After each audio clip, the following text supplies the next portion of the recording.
Hello, good morning, and welcome to Thoughts and Updates. This week's the last Sunday in February 2021, and spring looks as though it is beginning to be sprung. Um, it's relatively mild, and there's nice snow on the ground, and I'm just hearing the geese above me. I think it's geese. I am no naturalist, so I haven't really a clue, but it's birds anyway. So it seems as though we are beginning to get rid of the snow, beginning of the winter disappearing, and we look forward to what is coming towards the summer. There are road maps out of where we are in lockdown at the moment. Although I have to be honest, I'm like many people who think that, do you know what? See, if you just locked down completely for a period of about 2 or 3 months, then the easing of this lockdown later wouldn't be an easing, it would be simply a lifting. So I'm a bit about it all. I get my vaccination this week, which will hopefully help me in terms of me not being exposed so much to the virus itself. But that is part of the process, I think, of where we're going with things. It's been a good week at work, lots of things happening, which is always nice, and promoting the idea of young people and children within social care having a positive educational experience is always a joy and always a challenge. For writing this week, I've just thrown out onto Twitter, thank you Brad for promoting it, stuff that I do for the Scottish Football Supporters Association, both the serious piece and the scurrilous piece.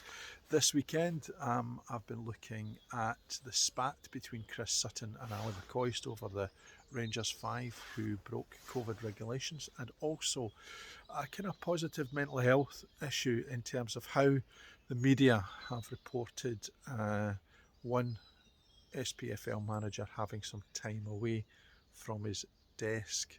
For Ringside Report, I'm in the middle of working on a piece and talking to people in America about their recollections of a boxer who unfortunately lost his life recently, and more of that to come. But also in my Kale piece, talking about justice for people of colour, as there has been a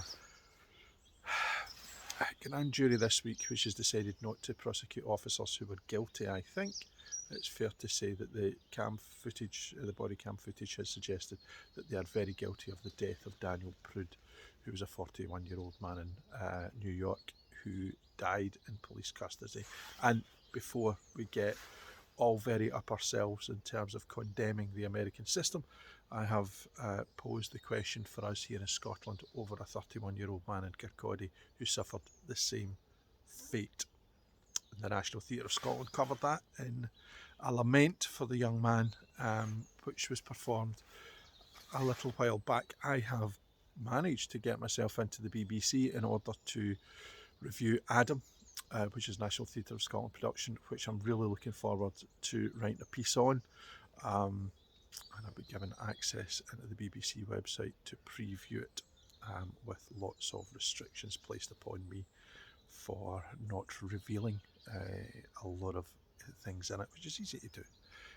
Absolutely easy to do. So there's been a bit of watching reviews, a bit of looking out for things, talking boys this week. We've obviously had Canelo managing to stop Avni Yildirim on his stool after the third round.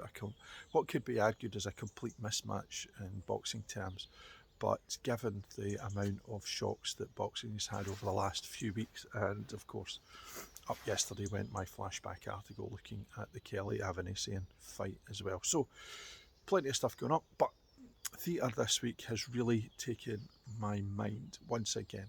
There's a couple of things that I think, following on from the idea of auditions last week. Now, Russell Coyd put up on the comments down below about how, though he's not somebody who would come from an area of poverty, but 300 quid plus to simply to go to auditions in order to be given the knockbacks that many people do get, the vast majority get. And when I talk about vast majority, I am talking about thousands of young people getting knockbacks, but paying for the privilege of failure.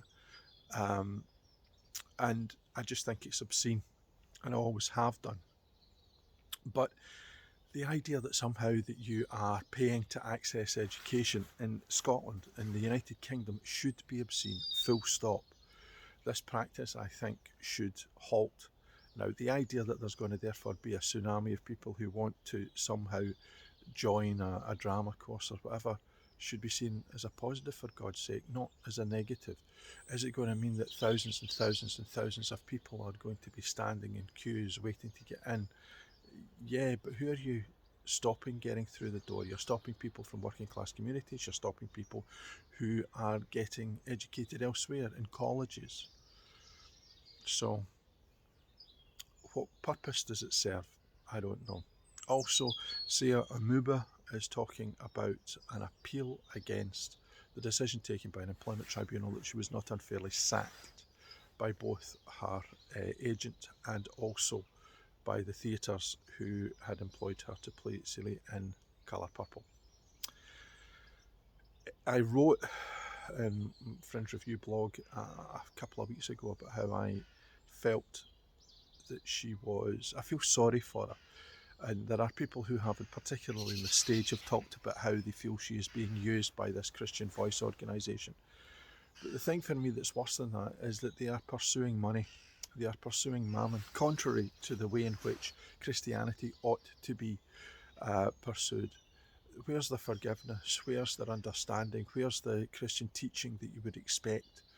I remember having to struggle with the Catholic Church where the head of the Catholic Church was accused of abusing young men, and when I can't remember the guy's name, Ronnie something, came on radio and he talked about how, the victims should forgive the man who perpetrated the crime, and I found it really difficult to hear.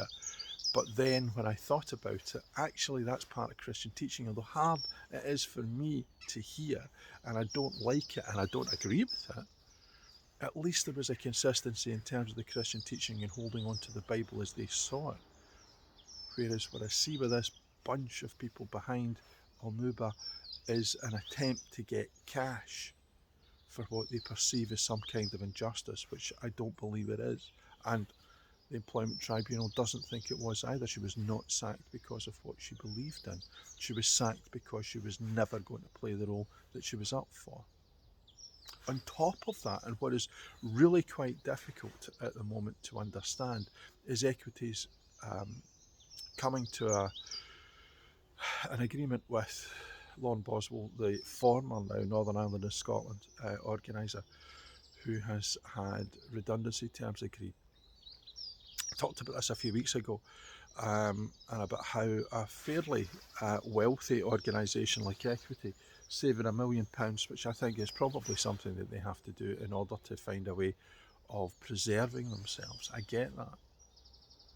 But removing a guy who has 30 plus years of experience and belittling, in essence, the office in Scotland, the office in Northern Ireland, into a regional palm, a regional patsy of a larger organisation is a trend that people in Scotland have fought against year upon year upon year upon year in many organisations. That a trade union would do it is for me just appalling. And during the last fortnight, Tam Dean Byrne, actor in Scotland, who I have got a massive amount of respect for, because Tam is a lifelong communist. He's never owned a car, he's never owned a house, and he refuses to do so because he lives what he believes. And he tweeted the resignation letters of a number of people on the Scottish Executive Committee for Equity because of the decisions that were taken. And all power to their elbow, all power to them.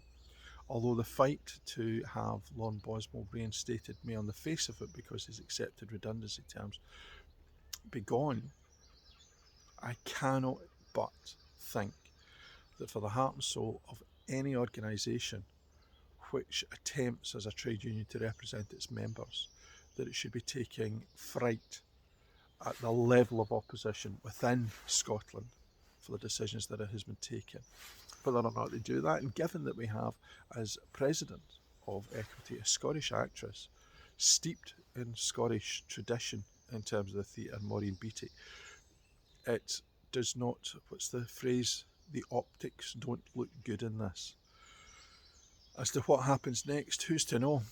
Many are talking about removing themselves from Equity, giving up the union. And as a member of Equity, have I contemplated that? Yeah, I have, because it's a token payment from me. I don't earn a great deal from any, I don't earn anything in essence from any kind of equity um, contracts or whatever, and I'm not paying because I'm receiving. I'm paying because I believe it's right. Um, so they're not going to fall apart because I decide not to pay anymore. But I wonder how many others will take the decision that because you no longer need to have an equity contract in order to work, that perhaps the time has come to review whether or not you should have an equity card at all. I've always been proud of it. I've always felt that it was a rite of passage, that it proved that I was somebody who was accredited within the creative industries. I've always been proud of being part of a trade union, even though my past would suggest a fairly conservative outlook at times. I've always believed in collective action being better than individual effort when you attempt to get change. And I suppose that's been the theme of the week: collective action. Collective action to try and find justice for people like Daniel Prude, like George Floyd, and collective action to attempt to change and reverse decisions which are wrong. So, until next week, I'm going to go and take my individual effort and post it up and speak to you soon. Bye for now.